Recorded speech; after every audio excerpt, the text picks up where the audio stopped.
Halo guys, lanjut lagi kita Battle to the Heaven. Suara dingin yang mengandung tekanan tak tertandingi bergema di samping telinga King Yan menyebabkan jiwanya bergetar dan tubuhnya tiba-tiba menjadi kaku. Jika dia kehilangan bahkan selai rambut pun, kau akan membayarnya dengan nyawamu? Suara dingin yang bergema di samping telinga King Yan menyebabkan jiwanya bergetar dengan hebat. Tekanan itu mengandung tekanan yang tidak dapat dia tolak karena berasal dari jiwa dan garis keturunannya. Pucat muncul di wajahnya dan tubuhnya menegang. Tangannya yang hampir mendarat di atas kepala Xiao Yan tiba-tiba berhenti dan dia dengan cepat bergegas mundur. Sementara King Yan mundur, pilar doci ungu keemasan tiba-tiba keluar dari kuali besar sebelum menembus ruang kosong dan sekejap menghantam tubuh King Yan hingga ia terhempas dan memuntahkan darah. Siasa dan para ahli lainnya yang bertarung dengan kelompok Hei King nampak begitu terkejut dan buru-buru mengangkat kepala mereka hanya untuk melihat keindahan dewasa yang melayang di atas kuali besar. Ketika sosok cantik itu muncul, mereka dengan jelas merasakan darah di dalam tubuh mereka segera mendidih. Garis keturunan bangsawan sejati telah dibangkitkan, gumam Hei King kegirangan saat melihat Ziyan berhasil. Nyala api yang membara di dalam kuali besar perlahan-lahan padam di depan banyak tatapan tertegun ketika sosok tinggi penuh keindahan perlahan muncul di depan semua orang. Wanita dewasa yang muncul mengenakan jubah ungu keemasan dengan seekor naga dan burung phoenix terukir di atas jubah itu. Rambut ungunya yang panjang dan mata ungu keemasannya yang tampak misterius, dengan sepasang sayap emas ungu yang panjang mengepak lembut semakin mengandung pesona magis keindahan yang tak tertandingi. Sayap naga phoenix, seru Hei King dengan kegembiraan melonjak di wajahnya saat dia melihat sepasang sayap ungu emas di punggung Ziyan dan tiba-tiba berlutut di langit.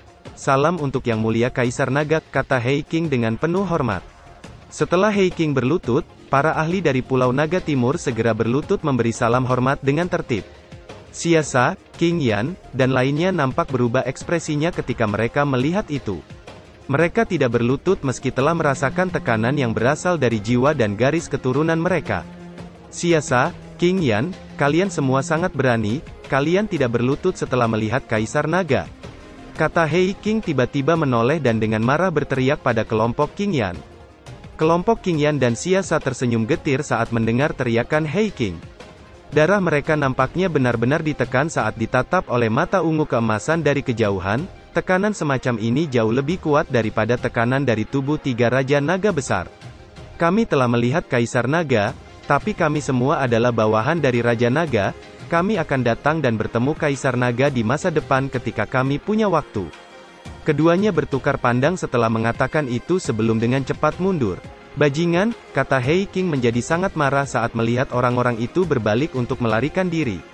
Dia baru saja akan mengejar ketika Ziyan melambaikan tangannya, sayap ungu keemasan di punggungnya mengepak dan tubuhnya sekejap muncul di depan Xiao Yan. Fluktuasi kilatan yang tidak biasa muncul di matanya saat dia melihat Xiao Yan telah berjuang tak ada habisnya. Istirahat dulu, ini sulit bagimu, kata Ziyan dengan lembut, jarinya diletakkan di dahi Xiao Yan dan cahaya ungu keemasan melonjak sebelum mengikuti jarinya dan dengan cepat memasuki tubuh Xiao Yan dan menyelubunginya. Kaisar Naga Agung, itu semua berkat usaha adik Xiao Yan yang tak kenal lelah sampai kristal naga phoenix telah meleleh, kata Hei King bergegas ke depan dan dengan hormat menjelaskan situasinya. Aku tahu, kata Ziyan dengan lembut menganggukkan kepalanya. Setelah bertransformasi ke bentuknya saat ini, nampaknya karakter Ziyan telah menjadi sangat berbeda dari sebelumnya. Rasa dinginnya yang acuh tak acuh tampaknya mengandung darah bangsawan. Bahkan Hei King tidak berani memperlakukannya sebagai gadis kecil yang nakal sejak saat itu, sebaliknya dia menganggapnya sebagai kaisar naga baru dari suku naga kuno. Jaga dia baik-baik dan biarkan dia istirahat dengan benar, serahkan masalah Pulau Naga padaku, kata Ziyan memberi perintah. Dimengerti, kata Hei King buru-buru menjawab penuh hormat sebelum dengan cepat mundur. Mata Ziyan menyapu sekelilingnya setelah Hei King membawa Xiao Yan mundur. Sayap di belakangnya mengepak dengan lembut dan sekejap muncul di langit dan melihat semua pertempuran dari atas dengan doci ungu keemasan yang terus menyebar ke sekitarnya. Semua medan pertempuran seketika terhenti ketika doci ungu keemasan menyebar. Semua orang benar-benar tercengang saat doci ungu keemasan mendarat di tubuh mereka. Mereka bisa merasakan bahwa bahkan darah di dalam tubuh mereka tiba-tiba melambat saat mereka semua bergumam, ini adalah tekanan garis keturunan yang sangat kuat. Tekanan seperti itu adalah sesuatu yang bahkan tidak dimiliki oleh 3 Raja Naga besar. Itu adalah Kaisar Naga, gumam Menyan tercengang saat dia melihat ke langit. Cakar naga dan tubuhnya mulai menyusut di bawah doci ungu keemasan dan sekejap kembali ke penampilan pria tua biasa. Apakah Xian benar-benar berhasil? Gumam Panatua Zuli tercengang saat dia mengamati Xian di langit. Sesaat kemudian kegembiraan yang sulit ditahan dengan cepat melonjak ke dalam hatinya. Kedua kakinya perlahan berlutut di langit dan air matanya jatuh saat dia bergumam, seorang kaisar naga akhirnya muncul di suku Naga Timur. Banyak sosok di langit maupun di tanah dan sekitar gunung berlutut dengan hormat, bahkan beberapa ahli yang lebih lemah dari 3 pulau lainnya ragu sejenak sebelum mereka akhirnya tidak dapat menahan tekanan yang berasal dari jiwa mereka dan berlutut. Bagaimanapun di dalam hati mereka, dewa sejati adalah Kaisar Naga yang memiliki garis keturunan bangsawan yang sempurna. Dengan kemunculan Kaisar Naga, 3 Raja Naga besar benar-benar akan panik. Menyan dengan lembut menghela nafas, meskipun dia tidak berlutut, namun dia masih membungkukkan tubuhnya ke Xian di langit. Masalah hari ini telah gagal total. Dengan kehadiran Kaisar Naga yang agung di Pulau Naga Timur, kita dan 2 pulau lainnya tidak lagi memiliki kekuatan bertarung sekecil apapun, kata Menyan menghela napas saat bertukar pandang dengan Xiao.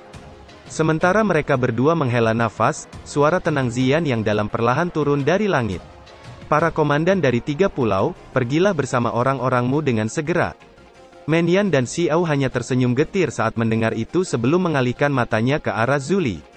Kalian semua harus berhati-hati di masa depan, ketiga Raja Naga besar itu semuanya dipenuhi dengan ambisi liar, mereka tidak akan mengizinkan Kaisar Naga menyatukan suku Naga kuno, kata Menyan menoleh ke arah Zuli sebelum melambaikan tangannya dan memimpin banyak sosok meninggalkan tempat itu.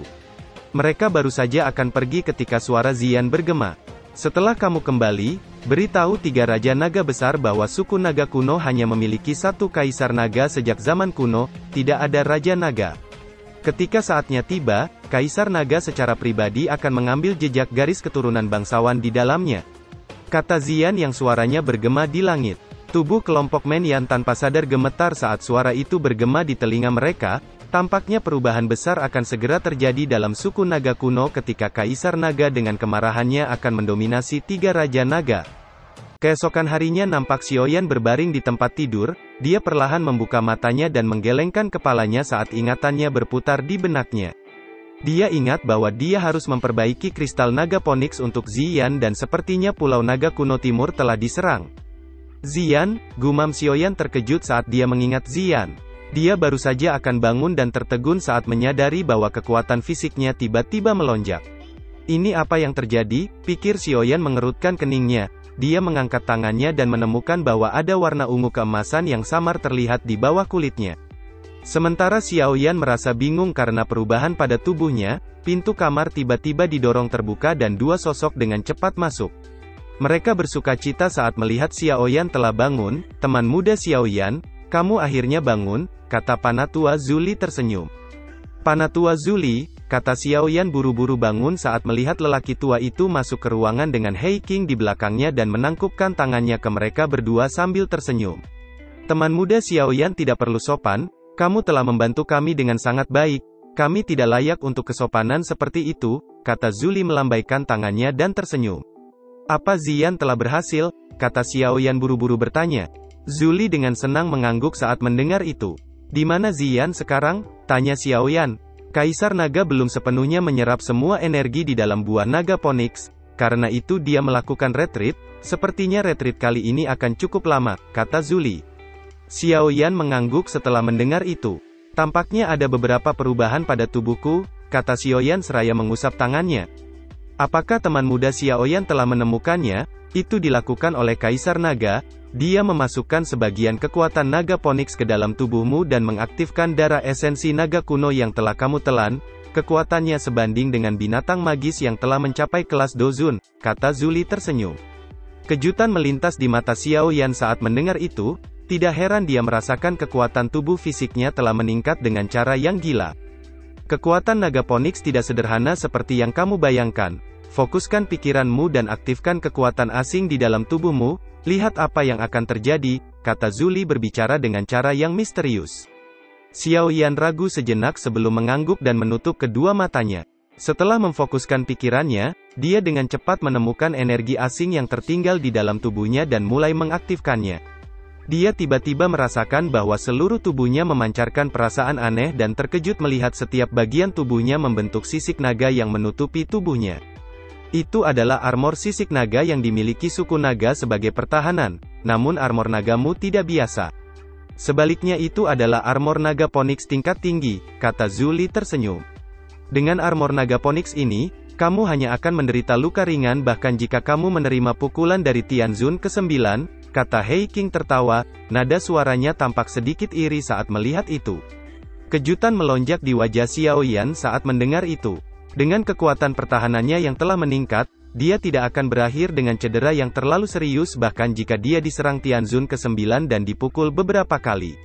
Armor naga Phoenix ini akan bersembunyi di bawah kulitmu, itu akan segera muncul ketika kamu menggunakannya, kata Zhu Li tersenyum. Xiao Yan tersenyum dan mengangguk, sebuah pikiran melintas di benaknya dan sisik ungu keemasan dengan cepat kembali di bawah kulitnya dan menghilang. Di mana King Lin? Tanya Xiao Yan. Gadis itu sedang berlatih untuk mengendalikan jiwa ular langit kuno dengan mengandalkan mata hijaunya, kata Zhu Li membelai janggutnya saat dia berbicara sambil tersenyum. Karena gadis muda itu adalah temanmu, kami telah mengizinkannya untuk berlatih di makam naga kuno saat kamu tidak sadarkan diri. Aura naga di sana sangat kuat. Itu dapat membantunya menekan jiwa ular langit sebelum dimurnikan dan diserap, pada saat itu kekuatannya akan melonjak, kata Zhu Li tersenyum. Xiao Yan mengangguk saat mendengar itu. Kalau begitu, aku akan tetap berada di pulau ini untuk jangka waktu tertentu, jika kita bertemu masalah lagi, aku akan bisa membantu, kata Xiao Yan. Kamu jelas dipersilakan untuk tinggal. Kaisar Naga telah memerintahkan kami untuk memperlakukanmu dengan istimewa sebelum dia pergi untuk retreatnya, kata Zhu Li sambil membelai janggutnya. Panatua Zhu Li, apakah ada di dalam ruang kosong tempat petir berkumpul? Tanya Xiao Yan. Saat itu boneka langit hampir dilumpuhkan oleh Tianjun dari Sekte Jiwa. Dengan menggunakan kekuatan petir pil, boneka langit akan bisa diperbaiki. Namun karena petir pil hanya bisa muncul saat pemurnian pil obat, karena itu Xiao Yan hanya bisa mempertimbangkan petir alami yang kuat dari ruang kosong. Penatua Zhu Li sedikit terkejut saat mendengar kata Xiao Yan, dia merenung sejenak sebelum perlahan menganggukkan kepalanya, memang ada tempat di dalam ruang kosong di dekat Pulau Naga Timur tempat petir berkumpul, kata Zhu Li tersenyum. Di ruang kosong nampak Xiao Yan sedang duduk di atas kepala naga hitam besar. Adik Xiao Yan, kita sebentar lagi akan sampai di kolam petir, kata He Qing yang sosoknya berubah menjadi naga hitam besar. Xiao Yan mengangguk saat mendengar itu. Kolam petir adalah tempat petir berkumpul. Dikabarkan bahwa ruang itu sangat misterius yang memancarkan kekuatan hisap menyebabkan sejumlah besar energi menakutkan berkumpul dalam kekacauan sebelum akhirnya membentuk petir yang tak terhitung jumlahnya. He Qing mengayunkan ekornya yang besar saat tubuhnya melesat ke depan dan menghilang di akhir kehampaan. Xiao Yan menyipitkan matanya saat dia melihat petir yang muncul dari ujung ruang kosong dengan suara guntur yang bergema. Kejutan muncul di matanya saat dia melihat danau besar di depannya. Itu adalah kolam petir, gumam Xiao Yan dengan kilatan panas muncul di matanya saat dia menyaksikan kekuatan petir yang bergemuruh di dalam kolam. Ini memang tempat yang berbahaya. Adik Xiao Yan, apa kamu yakin ingin berlatih di sini? Kata naga He Qing sambil melihat kolam petir yang bergemuruh. Energi berbahaya di tempat ini bahkan menyebabkan dia merasa sedikit takut. Xiao Yan tersenyum dan mengangguk, dengan kolam petir ini, dia percaya bahwa dia akan dapat memperbaiki boneka langit yang rusak dan dengan cepat meningkatkan kekuatan dari 10 boneka iblis yang tersisa sampai mereka menjadi boneka langit. Pada saat itu Xiao Yan akan memiliki 11 boneka langit yang setara dengan 11 dozuns. He Qing tidak berdaya saat melihat Xiao Yan benar-benar ingin memasuki kolam petir. Aku akan menjaga kolam petir sampai kamu menyelesaikan latihanmu, jika kamu menemui masalah kamu dapat memberitahuku, aku akan masuk dan menyelamatkanmu, kata He Qing menganggukkan kepalanya. Kalau begitu, aku akan merepotkan kakak He Qing, kata Xiao Yan. Doci di tubuhnya melonjak sebelum dengan cepat melesat dan menyerbu ke kolam petir. Banyak petir mulai menyerbu dan menabrak tubuh Xiao Yan yang terbungkus api hijau dan mengeluarkan sedikit suara teredam saat bersentuhan dengan api surgawi sebelum akhirnya dimusnahkan. Cahaya yang kuat meletus di sekitar tubuh naga He Qing ketika dia melihat Xiao Yan mendarat di kolam petir tanpa masalah sebelum dengan cepat berubah menjadi sosoknya kembali. Kedua kakinya disilangkan dan duduk di dalam ruang kosong dengan matanya terfokus pada bagian dalam kolam. Petir terus menyambar Xiaoyan yang berdiri dalam perlindungan api surgawi dan berjalan jauh ke dalam kolam petir. Dia akhirnya berhenti setelah melihat kekuatan petir yang sangat padat sebelum melambaikan tangannya dan boneka langit yang sedikit penyok muncul di depannya. Dia mengayunkan tangannya dan kekuatan lembut mendorong boneka langit di depannya menuju tempat dengan kekuatan petir paling banyak berkumpul. Banyak petir yang tiba-tiba berbalik dan dengan liar menghantam boneka langit dari segala arah dengan cara yang kejam, namun petir yang tampak liar dan ganas tidak menyebabkan kerusakan apapun pada tubuh boneka langit. Di bawah hantaman petir dari segala arah, tubuh boneka langit benar-benar mulai menjadi cerah dan beberapa penyok perlahan mulai menonjol kembali. Menurut kecepatan perbaikan ini, boneka langit kemungkinan besar akan pulih total dalam waktu setengah bulan, pikir Xiaoyan. Dia tiba-tiba menjentikkan cincin penyimpanannya dan 10 boneka bumi muncul di sampingnya. Aku ingin tahu apakah boneka bumi ini dapat sepenuhnya diperkuat menjadi boneka langit di sini, pikir Xiaoyan dengan kilatan panas di matanya. Jika 10 boneka bumi ini dapat berevolusi menjadi boneka langit dan membentuk formasi, tingkat kekuatan menakutkan seperti apa yang akan dicapai boneka langit setelah menyerap kekuatan dari formasi, pikir Xiaoyan mendidih saat pikiran itu melintas. Waktu setengah bulan berlalu dengan cepat dan Xiaoyan telah menyerap energi liar dan kekerasan yang terkandung di dalam kolam petir, menyebabkan doqi di dalam tubuhnya juga meningkat pesat. Dia bahkan bisa merasakan secara samar menyentuh penghalang bintang 5 Douzun. Sementara Xiaoyan bisa merasakan penghalang terobosan Douzun, perubahan tak terduga telah terjadi pada boneka langit yang tubuhnya memancarkan cahaya keemasan yang menyilaukan. Namun ada sebuah retakan telah terbentuk di dadanya saat ini, mengungkapkan petir yang berkedip-kedip di dalamnya. Apakah boneka langit telah menyerap terlalu banyak kekuatan petir dan mencapai batasnya, gumam Xiaoyan seraya mengusap celah di dada boneka langit. Dia merenung sejenak sebelum tanpa daya menggelengkan kepalanya agak menyesal, karena keterbatasan bahan menyebabkan boneka langit ini tidak dapat terus berkembang. Xiaoyan hanya bisa mengulurkan tangannya dan menyimpan boneka langit yang telah mencapai puncaknya ke dalam cincin penyimpanannya, setelah itu matanya mendarat di 10 boneka bumi lainnya. Setelah menyerap kekuatan petir selama setengah bulan, warna perak pada tubuh boneka bumi mulai menampakkan titik emas. Boneka-boneka ini ditinggalkan oleh seorang doseng, bahan-bahan yang digunakan untuk menyempurnakannya mungkin jauh lebih baik daripada milikku. Aku ingin tahu di mana batasan dari boneka-boneka doseng ini, pikir Xiaoyan merenung sejenak. Namun dia tidak memiliki banyak harapan kali ini. Bagaimanapun, boneka adalah boneka terlepas dari seberapa kuat mereka, kelas Douzun kemungkinan besar adalah batasnya, bagaimana bisa menjadi boneka sempurna yang sebanding dengan seorang doseng, pikir Xiaoyan menghela nafas. Dia sekali lagi melirik 10 boneka bumi di sekitarnya sebelum duduk bersila. Hari terus berlalu dalam dunia petir dan bintik emas pada 10 boneka bertambah jumlahnya hingga akhirnya menempati lebih dari setengah tubuh boneka. Menurut kecepatannya, 10 boneka bumi ini akan maju ke kelas boneka langit dalam waktu 10 hari. Sementara bintik-bintik emas di boneka bumi meningkat, Xiaoyan duduk dalam kondisi pelatihannya saat gelombang demi gelombang fluktuasi energi misterius menyelubungi tubuhnya. Dengan meningkatnya jumlah energi yang mengalir masuk, pusaran petir raksasa terbentuk di atas kepala Xiaoyan yang berputar dengan cepat saat energi yang tidak terkendali melonjak sebelum akhirnya menyusut.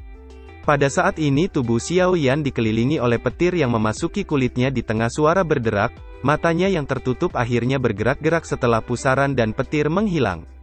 Kilatan petir menyala di mata Xiaoyan saat dia membukanya akhirnya berubah menjadi naga besar yang meraung sebelum dengan liar bergegas ke bagian terdalam dari kolam petir dan perlahan menghilang. Ini adalah Doqi Douzun bintang 5, gumam Xiaoyan dengan kejutan melintas di matanya saat dia merasakan kekuatannya yang meningkat berkali lipat. Senyuman lebar tanpa sadar terangkat di wajahnya, tidak disangka bahwa dia akan berhasil menerobos di dalam kolam petir. Dengan maju ke Douzun bintang 5, dia harus bisa mencapai kekuatan bintang 7 Douzun jika dia menggunakan perubahan misterius. Ditambahkan dengan api surgawi dan 11 boneka, dia tidak perlu khawatir bahkan jika dia bertarung langsung dengan Douzun bintang 7. Tianzun dari Sekte Jiwa, aku ingin lihat bagaimana kalian akan melarikan diri dariku kali ini, gumam Xiaoyan dengan kilatan dingin melonjak di matanya.